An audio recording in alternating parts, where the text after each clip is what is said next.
തമിഴ്നാട് മുഖ്യമന്ത്രി ജോസഫ് വിജയ് ഇപ്പോൾ കരൂരിൽ എത്തുകയാണ്. കരൂർ സന്ദർശിക്കുകയാണ് അദ്ദേഹം. ഈ ദുരന്തത്തിന് ശേഷം ഇതാദ്യമായി, ദുരന്തമുണ്ടായ സമയത്ത് അവിടെ എത്തിയിരുന്നു, അതിനുശേഷം ഇതാദ്യമായാണ് കരൂരിലേക്ക് എത്തുന്നത്. ദുരന്തത്തിൽ കൊല്ലപ്പെട്ടവരുടെ കുടുംബാംഗങ്ങൾക്ക് സർക്കാർ ജോലി നൽകുമെന്ന് സർക്കാർ തീരുമാനിച്ചിരുന്നു. അതിന്റെ തുടർച്ചയായി നിയമന ഉത്തരവ് കൈമാറാനായി എത്തുകയാണ്.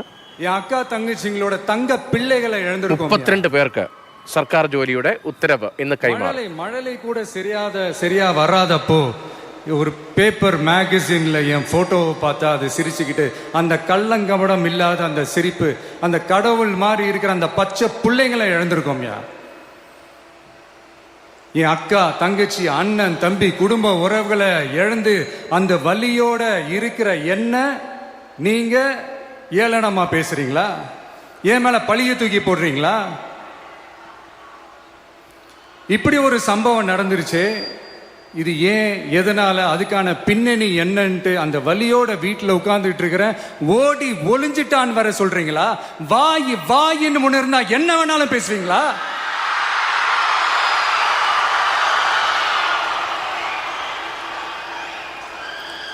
மக்களே, நான் உங்களையே கேட்கிறேன், அன்னைக்கு அத்தனை கிரௌட் இருந்துச்சு, அந்த கிரௌடுக்கு தகுந்த மாதிரி போலீஸ் பாதுகாப்பு கொடுத்தாங்களா? இந்த இடத்தை எடுத்துக்க சொல்லி நாங்க தான் சொன்னோம்னு ஒரு போலீஸ் ஆபீசர் பேட்டி கொடுக்கிறாரு. அதுக்கு என்ன அர்த்தம்? இவ்வளோ வலி, இவ்வளோ காயங்கள் கொடுத்துட்டு பழிய தூக்கி நம்ம மேல போட்டுட்டு அதுல ஒரு அரசியல் ஆதாயம் தேடுறீங்களேயா? இதுல வாய் கூசாம சட்டசபையில ஸ்டாலின் சார் நம்ம மேல திருப்பி விட்டு அங்க ஒரு அரசியல் செய்றாரு. அதுக்கு என்ன அர்த்தம்? நமக்காக வந்திருக்கிற மக்களை காக்க வைக்கிறதுக்கு நாம் ஒன்னும் ஆதாயம் தேடுற அரசியல்வாதி எல்லாம் கிடையாது. மக்களுக்காக அரசியலுக்கு வந்தவன் இந்த விஜய். எனக்காக எல்லாமும் கொடுத்த என் மக்களுக்காக எல்லாத்தையும் விட்டுட்டு மக்களுக்காக மட்டுமே அரசியலுக்கு வந்தவன் இந்த விஜய். அவங்களுக்காக நன்றி கடன் செலுத்துறதுக்காக மட்டுமே அரசியலுக்கு வந்தவன் இந்த விஜய். உங்களுக்கு தான் இந்த விஜயை பத்தி நல்லா தெரியுமே. ஆனா நம்ம எல்லாருக்குமே இத்தனை வலிகள், காயங்கள் கொடுத்தவங்களுக்கு இந்த 2026 தேர்தலில் தக்க பதிலடி கொடுத்துட்டீங்க. ஆனா அது மட்டுமே பத்தாது மக்களே, அது மட்டுமே பத்தாது. காலகாலத்துக்கும் எழுந்திருக்கவே முடியாத அளவுக்கு நிரந்தரமான ஒரு பதிலடியை நீங்க கொடுத்துக்கிட்டே இருக்கணும்.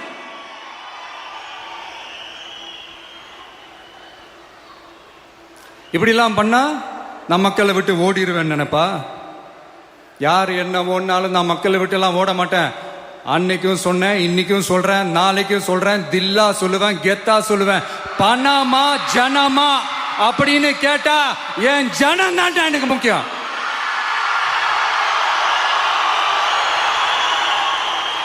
மக்களே, உங்களை விட எனக்கு இந்த காசு பணம் முக்கியமா என்ன? இவ்வளவு குறைகள் நம்ம மேல சொல்றாங்களே, இப்ப நான் சொன்ன மாதிரி அவங்களால ஓப்பனா சொல்ல முடியுமா? அந்த தில்லு இருக்கா, திராணி இருக்கா? ஒரு கிடையாது. ஆனா நம்ம மக்கள் அமைச்சு கொடுத்த நம்ம அரச குறைகள் மட்டும் டிசைனா, மாடலா குறைகள் மட்டும் சொல்லுவாங்க. ஒவ்வொரு டிபார்ட்மெண்ட்லயும் அந்த பார்ட்டி ஃபண்ட், அந்த கட்சி நிதின்ற பேர்ல அடிக்கிற கொள்ளையெல்லாம் இந்த தீய சக்தியா இருக்கட்டும், தீந்து போன சக்தியா இருக்கட்டும், 2 பேரும் மாறி மாறி இதே தான் செஞ்சிட்டு இருக்கிறாங்க. இதுல ஒரு ஹைலைட் காமெடி என்னன்னா, சட்டசபையில பேசும்போது பார்ட்டி ஃபண்டுன்னு தான் சொன்னேன். அது எந்த பார்ட்டி, என்ன ஃபண்டு, யாரு, என்ன பேரு எதுவுமே சொல்ல. பார்ட்டி ஃபண்டுன்னு சொன்னவனை எடுத்தாங்க பாருங்க ஒரு ஓட்டம். எனக்கே ஃபர்ஸ்ட் புரியல, ஏன்பா ஓடுறாங்க? அப்படி என்ன நம்ம சொல்லிவிட்டோம்? அதான் அந்த குற்றம் உள்ள நெஞ்சுக்கு தான் குறுகுறேங்கும்.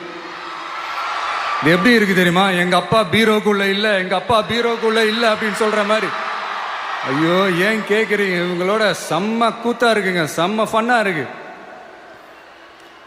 சென்னையில ஒரு பாலம் கட்டுறதுக்காக நார்மலா ஆகிற செலவை விட அதிக செலவில், கிட்டத்தட்ட டபுள் மடங்கு செலவில் ஒரு டெண்டர் ஒன்று விட்டுருக்குறாங்க. அதையெல்லாம் தோண்டி எடுத்து அதெல்லாம் இப்போ கண்டுபிடிச்சி கேன்சல் பண்ணியிருக்கிறோம். இன்னும் எத்தனை கோடி ஊழல், எத்தனை லட்சம் தோண்ட தோண்ட வருமோ எங்களுக்கே தெரியல. ஒவ்வொரு முகமுடியா கிழியுது. ஐயோ இந்த விஜய் ஒவ்வொரு கதையா எடுத்து வெளியில விட்டுருவான் போலேன்ட்டு திரும்புற பக்கம்லாம் கதறல் கதறல் கதறல். காதல இருந்து ரத்தம் வராத குறை.